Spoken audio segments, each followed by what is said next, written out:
भूगोल के विषय में अगर 70 में 70 नंबर लेकर आना है दोस्तों, तो इस वीडियो को पूरा वॉच कर लीजिए। मैं बेहतरीन तरीके से आपको पूरा पेपर पैटर्न समझाने वाला हूं और क्वेश्चन आंसर भी आपको तैयार कराने वाला हूं। कैसे आप तैयार कर सकते हैं ये भी आपको तरीका बताऊंगा। चलिए शुरुआत करते हैं। इस प्रकार से 2026 में बोर्ड पेपर में आपको प्रश्न देखने को मिलेगा।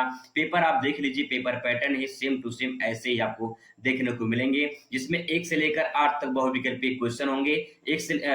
9 से लेकर 16 तक अति लघु उत्तरीय प्रश्न होगा और 17 से 22 लेकर लघु उत्तरीय प्रश्न होंगे और फिर 23-24 विस्तृत उत्तरीय प्रश्न होगा और आपका इसके बाद 25-26 मानचित्र प्रश्न पूछा जाएगा। मानचित्र में 10 नंबर आपका पक्का, इस बात की पूरी गारंटी दिलाते हैं। कमेंट करेंगे आप लोग तो एक वीडियो लेकर आएंगे और सही तरीके से कैसे मानचित्र भरा जाता है वो आपको बताएंगे। आइए पेपर पैटर्न को सॉल्व करते हैं। सबसे पहले आपको बहुविकल्पीय क्वेश्चन देखने को मिलेगा कुछ इस प्रकार। यहाँ पे दिया है बहुविकल्पीय प्रश्न और लिखा है क्वेश्चन यहाँ पे, नवनियतिवाद का प्रतिपादन किसने किया है। यहाँ पे नवनियतिवाद लिखा है, अगर यहाँ पे लिखा होता नवनिश्चयवाद, ठीक है, नवनिश्चयवाद लिखा होता तब भी राइट आंसर यही होता। यानी नवनियतिवाद पूछे या नवनिश्चयवाद पूछे, दोनों का सेम आंसर होगा। गिरफिट टेलर ने दिया था या फिर हम्बोल्ट ने दिया था या फिर रटजल ने दिया था या फिर एलन सैंपल ने दिया था। तो नवनियतिवाद जो संकल्पना है ये 1920 में गिरफिट टेलर ने दिया था। अब यहाँ पे मैं छोटा सा आपको ट्रिक बता दे रहा हूँ। यहाँ पे देखिए लास्ट में लिखा है टेलर, तो कभी कभी टेलर पूछ लेगा, ठीक है, यानी टेलर दे देगा, तो कंफ्यूजन आप नहीं होना। यहाँ पे टेलर भी ध्यान रखना। अब देखिए यहाँ पे लिखा है नौ, यहाँ पे लिखा है टेलर। अगर आप नौ मतलब नया होता है, नौ मतलब क्या होता है, नया होता है। अगर आप नया नया कपड़ा सिलाने जाएंगे तो कहाँ जाएंगे, सिंपल सी बात है, आप टेलर के पास जाएंगे। तो देखिए इसको ट्रिक से याद कर लीजिए कि नौ यानी नौ नया नया कपड़ा सिलाने कहाँ जाएंगे, टेलर के पास जाएंगे। तो आराम से आप कभी भूलेंगे नहीं, आराम से इसको इमेज में कन्वर्ट करके याद कर सकते हैं लंबे टाइम के लिए। आगे दोस्तों बात करते हैं। नेक्स्ट क्वेश्चन आपके सामने है, मानव विकास की अवधारणा, अवधारणा मतलब होता है विचार, थॉट, ठीक है, निम्नलिखित में से कौन से विद्वान ने दी है। यहाँ पे प्रोफेसर अमर्त्य सेन ने दी है या फिर डॉक्टर महबूब उल हक ने दिया है, एलन सैंपल ने दिया है या फिर रटजल ने दिया है। तो जो मानव विकास की अवधारणा है, यानी मानव विकास कितना कर रहा है, कितना जो है मानव ग्रोथ कर रहा है और किस देश में कितना विकास कर रहा है, ये पूरा जो है अवधारणा, इसको थॉट जो विचार मन में आया था वो महबूब के दिमाग में आया था। तो ये पाकिस्तानी अर्थशास्त्री थे डॉक्टर महबूब उल हक, ये इन्होंने दिया था। तो राइट आंसर महबूब उल हक हो जाएगा, ठीक है। आगे बात करते हैं। क्वेश्चन नंबर नेक्स्ट है, किस देश में रेल मार्गों का जाल सघनतम पाया जाता है। सघनतम का मतलब घना हो, ठीक है, ज्यादा वहां पे रेलवे ट्रैक बिछाई गई हो और उस रेलवे ट्रैक के कारण बिछाने की वजह से इसे सघनतम कहा गया है। बहुत ज्यादा रेलवे ट्रैक बिछाई गई तो उसे क्या कहते हैं, सघनतम कहते हैं। तो संयुक्त राज्य अमेरिका, ब्राजील, कनाडा, रूस, इसमें राइट आंसर हो जाएगा संयुक्त राज्य अमेरिका यानी यूएसए हो जाएगा, ठीक है। अगला क्वेश्चन दोस्तों आपके सामने यहाँ पे है, निम्नलिखित नदियों में से नदी में से देश में किस नदी में सबसे ज्यादा पुनः पूर्ति जल संसाधन है।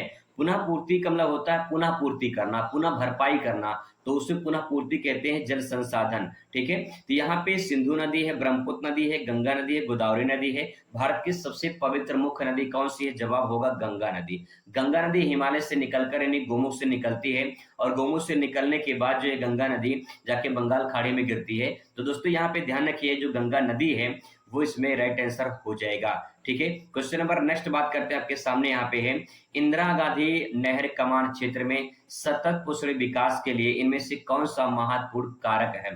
तो महत्वपूर्ण कारक की अगर बात करें तो इसमें राइट आंसर क्या होगा, कृषि विकास, परिवहन विकास, परितंत्र विकास, यहाँ पे ये परितंत्र है, और भूमि विकास। राइट आंसर इसमें क्या हो जाएगा, परितंत्र विकास इसमें करेक्ट आंसर हो जाएगा।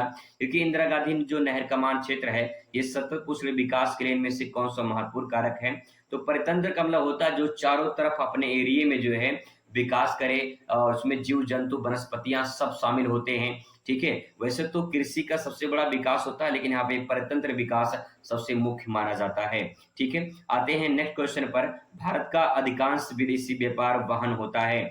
वाहन का मतलब होता है चलन करना, ठीक, गतिमान करना। यहाँ पे क्या स्थल या समुद्र द्वारा होता है, स्थल या वायु द्वारा होता है, या समुद्र या वायु द्वारा होता है, या फिर समुद्रों द्वारा होता है। तो अधिकांश विदेशी जो व्यापार होता है वो समुद्र मार्ग द्वारा ज्यादा होता है, ठीक है। नेक्स्ट क्वेश्चन आपके सामने है, निम्नलिखित में से कौन सबसे प्रदूषित नदी है? तो सबसे प्रदूषित नदी ब्रह्मपुत्र है, सतलज है, यमुना है, गोदावरी है।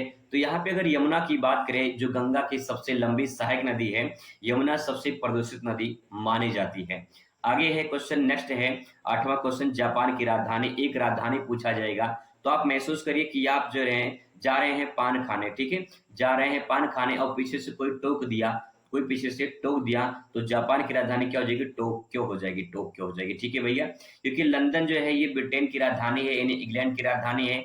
बीजिंग जो है ये चीन की राजधानी है, और जकार्ता जो है ये इंडोनेशिया की राजधानी है। तो बचा यहाँ पे टोक्यो, यानी जापान की राजधानी टोक्यो हो जाएगी। अब बात करते हैं दोस्तों यहाँ पे अति लघुत्तरीय प्रश्न की। तो अति लघुत्तरीय जो प्रश्न है यहाँ पे 20 शब्दों में आपको आंसर देना होता है, और यहाँ पे क्वेश्चन इस प्रकार से पूछे जाते हैं, जैसे पूछा गया है, विश्व व्यापार संगठन के आधारभूत कार्य कौन कौन से हैं? विश्व व्यापार संगठन WTO के बारे में पूछा जा रहा है यहाँ पे। वर्ल्ड ट्रेड ऑर्गेनाइजेशन के प्रमुख कार्य क्या हैं? ठीक है, तो 2 कार्य बता देंगे, आपको बढ़िया नंबर पूरा मिल जाएगा, 2 नंबर। नेक्स्ट है, भारत के कुछ राज्यों में अन्य राज्यों की अपेक्षा श्रम सहभागिता ऊंची क्यों है? काफी इंपॉर्टेंट क्वेश्चन है, ये कई बार पूछा गया है। तो श्रम सहभागिता के बारे में बात करते हैं अभी, ठीक है। नेक्स्ट है, गुच्छित वस्तुओं को परिभाषित कीजिए और भारत में उन क्षेत्रों को उल्लेख कीजिए जहां गुच्छित बस्तियां अधिक पाई जाती हैं, ऐसे क्वेश्चन पूछा जाता है। और फिर आगे देखिए यहाँ पे, भारत में उपयोग के प्रमुख संवर्गों का उल्लेख कीजिए, शुष्क कृषि और आर्द्र कृषि में अंतर बताइए, पर्वतीय क्षेत्र विकास कार्यक्रम क्या है, और साइबर स्पेस इंटरनेट को परिभाषित कीजिए। नेक्स्ट है, पृष्ठ प्रदेश का अर्थ को स्पष्ट कीजिए। इस प्रकार से क्वेश्चन पूछे जाते हैं, तो घबराने वाली बात नहीं है, इसका आंसर इस प्रकार से जो है आपको देखने को मिल जाएगा। एक एक करके मैं आंसर आपको समझाता हूँ, यहाँ पे देख पाएंगे। विश्व व्यापार संगठन WTO की जो आधारभूत कार्य है, इसके बारे में समझना है। तो देखिए, विश्व व्यापार जो संगठन है वो एक अंतर्राष्ट्रीय संगठन है जो वैश्विक व्यापार को विनियमित करता है। मतलब सिंपल भाषा में कहें, अगर चीन से कोई सामान भारत में आता है या भारत से कोई सामान किसी दूसरे देश में जाता है, तो एक देश से दूसरे देश में कोई व्यापार हो रहा है, तो उसे विश्व व्यापार या अंतर्राष्ट्रीय व्यापार के नाम से जानते हैं। तो उसका जो नियंत्रण है वो किसके हाथ में होगा? कौन करेगा? वो कौन सा देश करेगा? तो यहाँ पे कोई देश नहीं है, बल्कि एक संगठन बनाया गया है, एक अंतर्राष्ट्रीय संगठन जिसमें कई सारे देश शामिल हैं, वही सब नियंत्रण करते हैं विश्व व्यापार को। तो यहाँ पे वही बात यहाँ पे कहा गया है कि यह विश्व व्यापार एक अंतर्राष्ट्रीय संगठन है जो विश्व में जो व्यापार होते हैं उनको विनियमित करना, उसको नियम लगाता है, उनको संचालित करने का काम करता है WTO। ठीक है, इतना समझ में आ गया। आगे देखते हैं, अब इसका 2 कार्य लिखना है, 2 नंबर मिलेगा आपको।